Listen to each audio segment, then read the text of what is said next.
नमस्कार दोस्तों, मैं doctor Ayush Jain, consultant laparoscopic and general surgeon. पिछले अंक में हमने देखा राम ने उस धनुष पर वस्त्र डालकर उसे निशंक उठा लिया।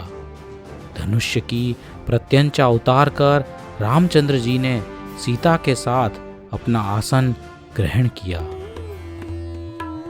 जो नव समागम के कारण भयभीत हो रही थी और जिसके हृदय में कंपन उत्पन्न हो रहा था, ऐसी सीता राम का मुख देखने की इच्छा से अद्भुत भाव को प्राप्त हो रही थी।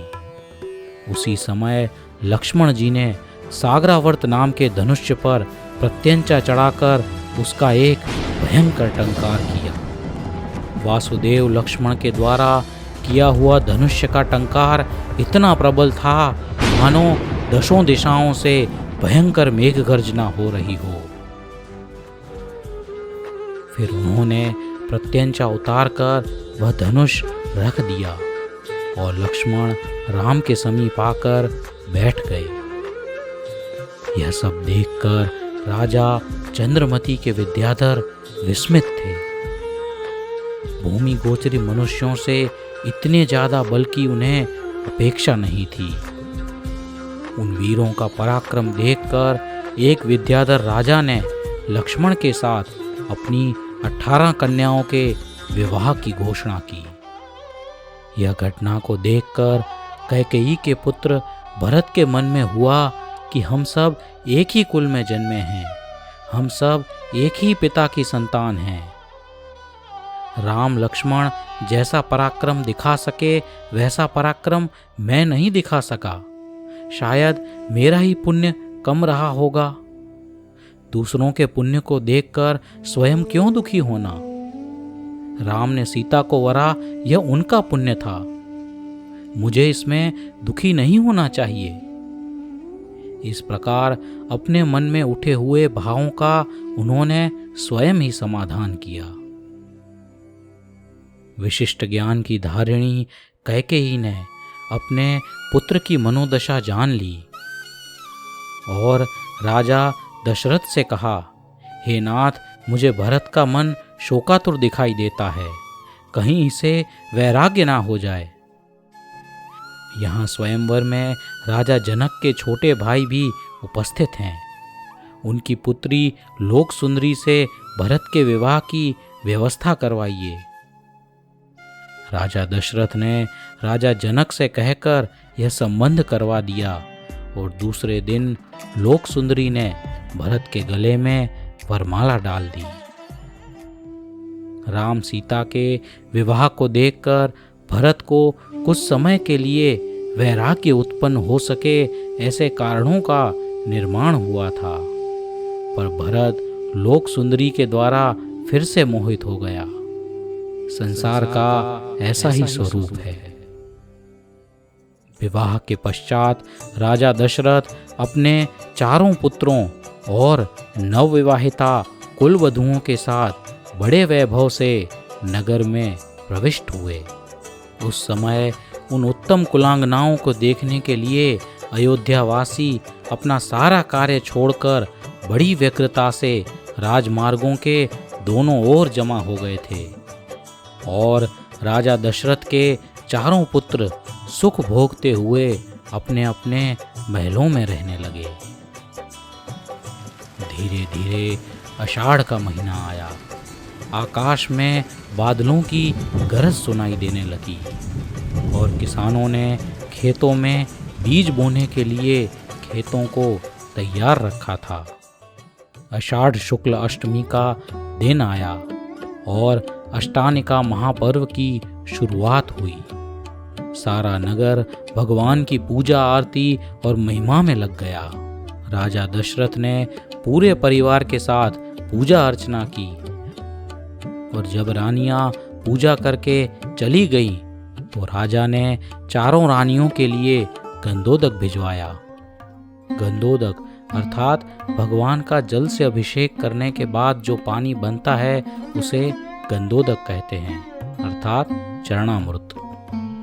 3 रानियां कौशल्या, कैकेयी और सुमित्रा के लिए तो गंधोदक तरुण दासियां लेकर गई थी, इसलिए वह कुछ ही समय में तीनों रानियों के पास पहुंच गया।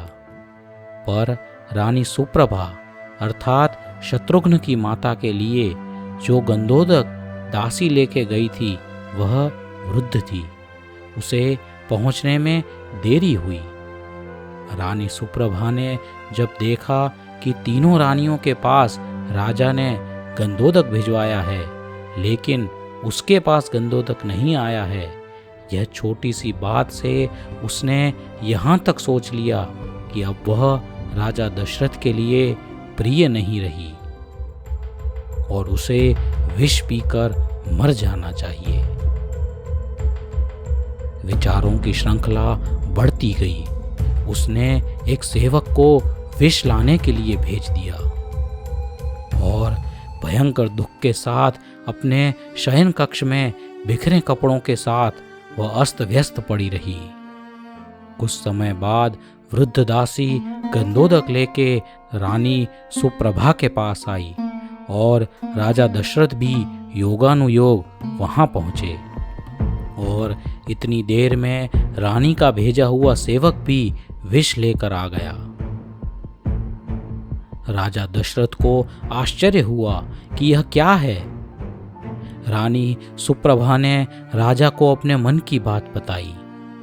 राजा ने कहा, देवी, आपके लिए गंधोदक भेजने के लिए मैंने सबसे अनुभवी वृद्ध दासी को चुना था।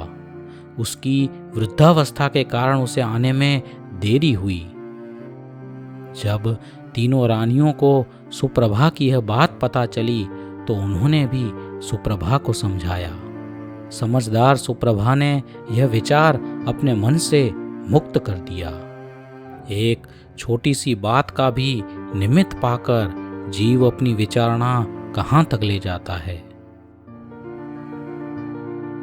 उस वृद्ध दासी की स्थिति देखकर राजा दशरथ को विचार हुआ कि यह वही दासी है जिसका शरीर कभी सुदृढ़ हुआ करता था और आज वृद्धावस्था ने इसके शरीर की क्या स्थिति कर दी है। राजा दशरथ को लगा कि मेरे पुत्र अब बड़े हो चुके हैं। महान रघुवंश की परंपरा रही है कि पुत्र राज्य करने के योग्य हो जाए तो पिता संन्यास लेकर मोक्ष के लिए पुरुषार्थ करता है। तो राम, लक्ष्मण, भरत और शत्रुघ्न का तो विवाह भी हो चुका है। उन्हें यह विचार आया, पर रानियों और राज्य का और पुत्रों का मोह उन पर फिर से हावी हो गया। उनके मोह शत्रु ने वैराग्य के विचार पर विजय पाई और फिर से भोग आसक्ति में राजा दशरथ डूब गए। आषाढ़ का महीना पूरा होने को था। अयोध्या में 10 मुनियों का संघ आया था। मुनि संघ को सरयू नदी के किनारे एक उद्यान में ठहराया गया। उस उद्यान के घटादार वृक्ष के नीचे मुनियों ने आसन जमाया और अब वर्षा ऋतु के 4 मास मुनि संघ यहीं पर रहने वाला था। आषाढ़, श्रावण और भादों के महीने में चमकती बिजली और भयंकर मेघ गर्जना करते बादलों के साथ वर्षा ऋतु का आगमन हुआ। मुनिराज नित दिन प्रवचन करते थे और नगरजन उनके पास से धर्म का स्वरूप पूछते और जानते थे। राजा दशरथ भी मुनिराजों के दर्शन के लिए हथिनी पर बैठकर आए और मुनिराजों से धर्म चर्चा की। उन्होंने लोक, द्रव्य, कुलकरों की उत्पत्ति और पुराणों की अनेक चर्चा सुनी और अंत में आचार्य को नमस्कार कर राजा ने पुनः अपने महल में प्रवेश किया। अपने महल में जाकर राजा दशरथ स्नान गृह में प्रविष्ट हुए और फिर से रानियों के साथ संसार रूपी मोह के हाथी ने उन्हें अपने वश में कर लिया। इस प्रकार राजा दशरथ की मन की नाव मोह और संन्यास के दो किनारों के बीच हिचकोले खा रही थी। वर्षा काल बीत गया। अब शरद ऋतु का समय था। उस वक्त विद्याधरों की नगरी में एक व्यक्ति ऐसा था जिसे यह शरद ऋतु भी अग्नि के समान तपा रही थी। वह था राजा चंद्रमती का दत्तक पुत्र भामंडल, जो नारद जी के उकसाने से अपनी सगी बहन सीता को अपनी पत्नी के रूप में पाना चाहता था।